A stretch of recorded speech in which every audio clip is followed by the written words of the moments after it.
88.5 FM on the Copperbelt to 95.5 FM in Kapiriamposhi, Central Zambia on 95.1 FM. Nation's capital Lusaka on 95.3 FM and Livingston, the tourist capital, on 91.7 FM. DSTV audio channel 916 and GoTV audio channel 302. Zambia's first and finest visual radio. Everyone is not just listening, everyone is watching. Stay tuned. You are watching and listening. You are watching and listening to Sun FM TV.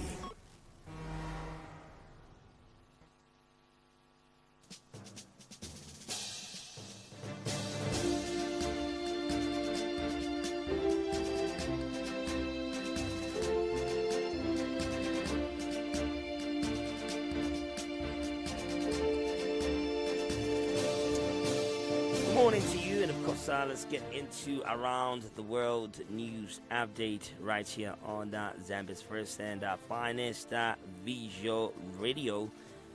Why didn't he present that simple fact to Trump? Opposition leader Malema blasts Ramaphosa for cowardice at Washington, slams U.S. white genocide claims. South Africa's opposition leader Julius Malema launched a scathing attack on both President Cyril Ramaphosa and U.S. President Donald Trump during a rally in Kopis on Sunday. Malema declared, "I will never be intimidated by Donald Trump," and labeled Ramaphosa a coward who could not present the facts when meeting the American president. The chief of South Africa's Economic Freedom Fighters EFF party accused the South African leader failing to protect the Constitution, being scared of President Trump following his visit to Washington last week. Why didn't he present that simple fact to Donald Trump? Malema asked, referring to widely circulated yet unsubstantiated allegations of a white genocide against South African farmers. Why didn't he say that so many people are killed in South Africa and the majority of them are black? There is no white genocide in South Africa, he stated. The opposition leader proclaimed that nonsense that Trump did in America.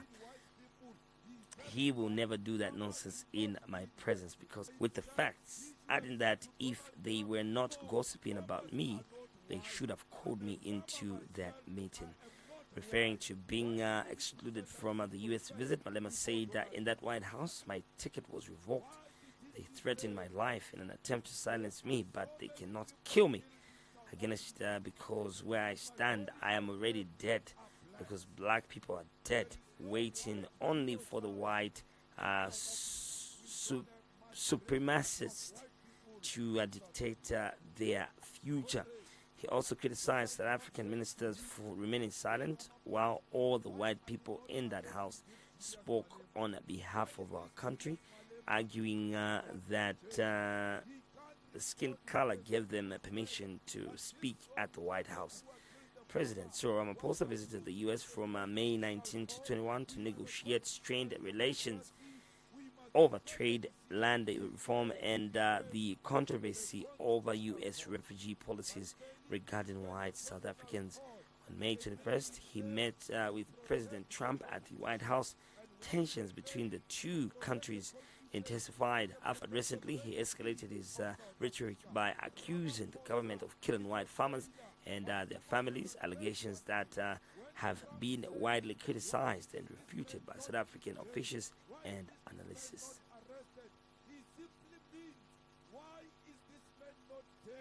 Why are you not killing this man in that White House? My ticket was taken out. They called for my life with an attempt to silence me. They will never kill me again, because where I am dead. Because black people are dead. Black people have got no dignity. Black people have got no human rights. Black people cannot determine their own destination. They are waiting on the white supremacists to tell them which direction to take. When they say stop singing, kill the poor, kill the farmer. They are going to say to you, stop demanding the land. Because you are offending white people. Don't talk about the land. When you stop the land, they say black people must go back to Bantu education. There must be African schools. When you say no, they say no, that is not allowed. Today, a tender is given in White House without advertisement, where Rupert stands up and says, why is Elon Musk Starlink's business cannot come to South Africa if it's not compliant with 30% BEE? What he did, Ramaphosa, after they asked him that, the following day, they issue out that they want to relax the BEE deals so that this Starlink can come into South Africa. There is no such a law in South Africa. That Starlink will not come into South Africa if it's not compliant with the BEE. We are not saying 30% must go to one individual. That 30% must go to black people, as many as possible, because we want to benefit from our own economy. Comrades, we must never be dictated to by business. The whole Minister of International Relations goes and sits in a meeting that deals with international issues outside the country and never uttered a word. But businessmen, the golf players are speaking, but you, the politician, who's supposed to speak on those matters, you are quiet. Why do you still? Because they are the ones who are speaking there. All white people who were in that house from South Africa, all of them spoke. All of them, including John Steinhausen. What gave them the ticket to speak on behalf of our country? It was their color. Only the color of their skin. All right, from South Africa, this is the golden age. Trump announces increase in defense spending as he delivers commencement speech to West Point graduates. U.S. President Donald Trump announced a $1 trillion military budget increase as he delivered the commencement speech for the military academy investment, and that will be again the largest ever in the history of our country. And we are buying you new airplanes, brand new beautiful planes, redesigned planes, brand new planes, totally stealth planes, Trump said. He went on to emphasize, you are the first West Point graduates of the course. We are in a new age. This is the golden age. During the speech, Trump touted his Golden Dome missile defense system, which he previously said would be capable of intercepting missiles, even if they are launched from other sides of the world, and even if they are launched from space. We already do drones and much more, and officially building it all in America, made in America, designed in America. We are the only ones that could do it because we are the only ones with the great technology.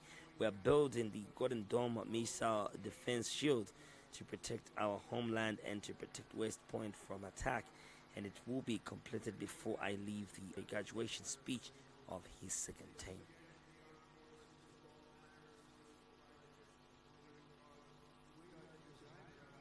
Stolen during the Obama administration. We stole it. You know who stole it? The Russians stole it. Something bad happened. But we're the designer of it. We're now building them, lots of them.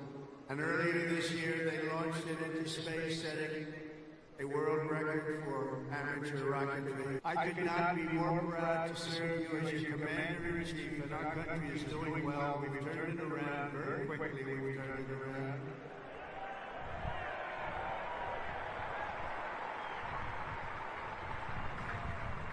I just got back from the Middle East, and I was as you know, Saudi Arabia, Qatar, UAE, and I will tell you, they said, all three leaders, great leaders of those three nations, they all said the same thing. The United States of America is hotter now than we've ever seen it, and a year ago, it was as cold as it gets, and it's true. It's an honor for all of us. Yeah, just $1 trillion military budget, General. You know that? $1 trillion.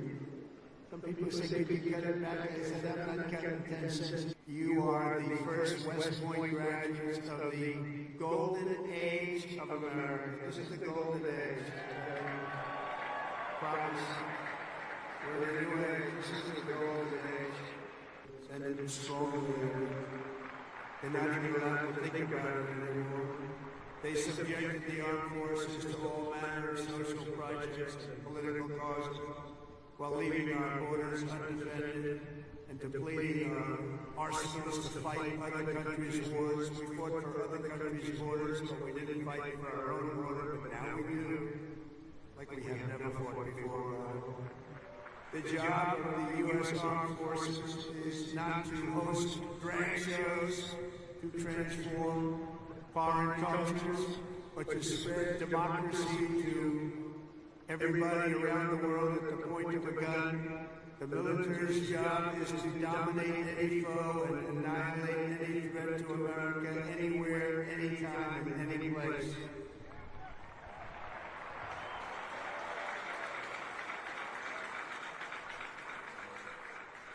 A big part of that job is to be respected again, and you are, as of right now, respected more than any army anywhere in the world. My preference will always be to make peace and to seek partnership, even with countries where our differences may be profound. As you know, we're working on a lot of things right now. When I left office 4 years ago, we had no wars, we had no problems.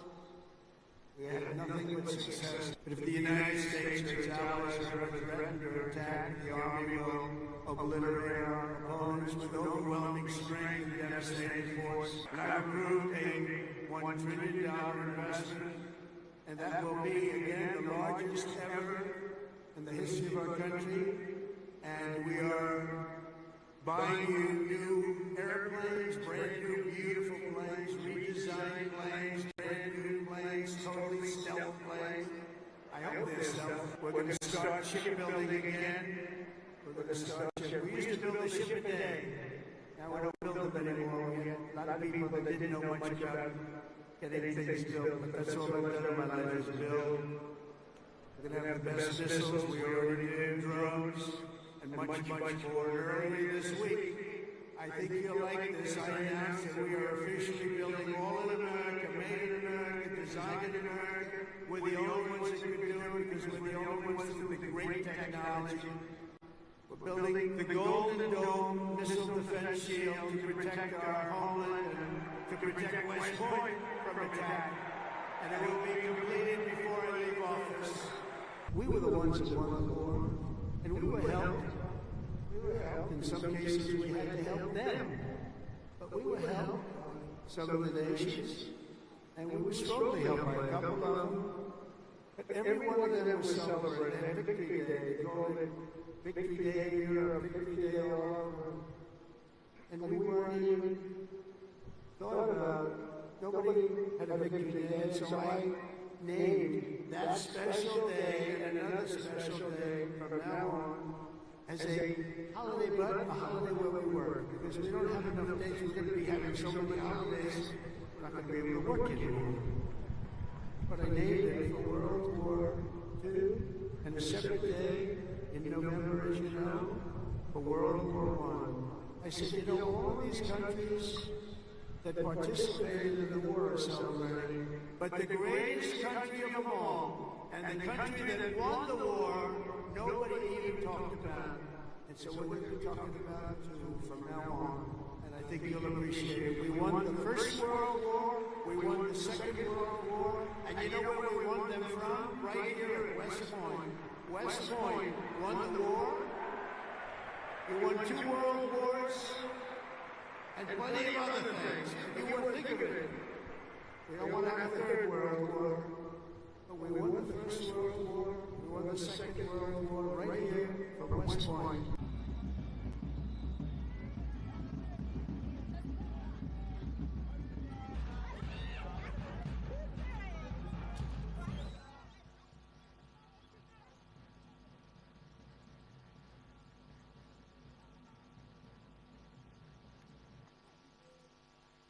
and drums, dance, and diplomacy. Pretoria's Freedom Park hosts Africa Day celebrations. Crowds gathered at Freedom Park in Pretoria on Sunday to celebrate Africa Day at a vibrant event hosted by South Africa's Department of Sports, Arts and Culture. Footage from the event shows performers in traditional attire, beating drums and dancing as dignitaries, including Brazilian ambassador to South Africa, Benedicto Fonseca, joined the festivities. I take part in the celebration with joy and respect, recognizing the historical, cultural, and human ties that unite us with the African continent, Fonseca said. Brazil has deep African roots. It is estimated that more than half of Brazil's population has Africa's ancestry, which makes Africa heritage an essential part of Brazil's national identity. He added, now in its 11th edition, this year's Africa Day celebration was held under the theme Building the Africa We Want through Solidarity, Equality and Sustainability. The event paid tribute to the continent's rich culture and history. Africa Day is observed each on May 25, commemorating the founding of the Organization of African Unity in 1963, now known as the African Union, AU. It comes as South Africa marks 31 years of democracy and holds the G20 presidency.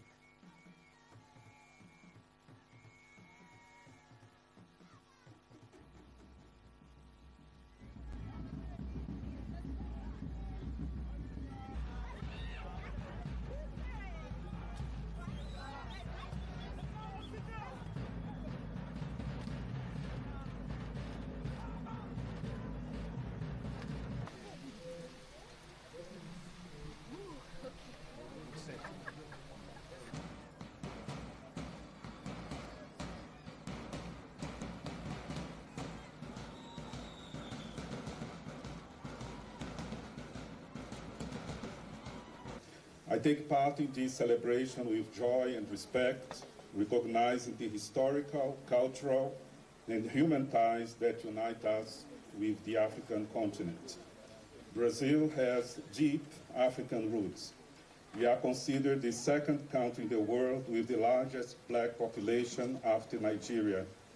It is estimated that more than half of Brazil's population has African ancestry, which makes African heritage an essential part of Brazil's national identity. Africa is a priority for Brazilian foreign policy under President Lula's administration. More is to acknowledge the presence of the wonderful people who are here.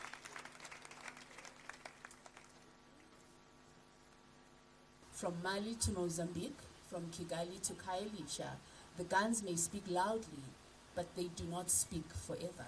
That is why we're here to drum to silence the guns.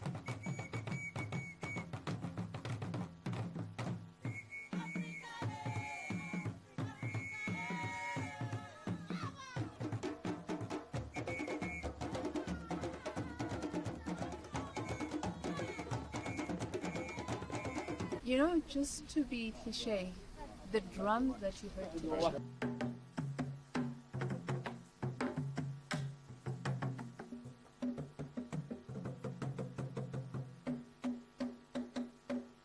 Africa can start really taking responsibility and ownership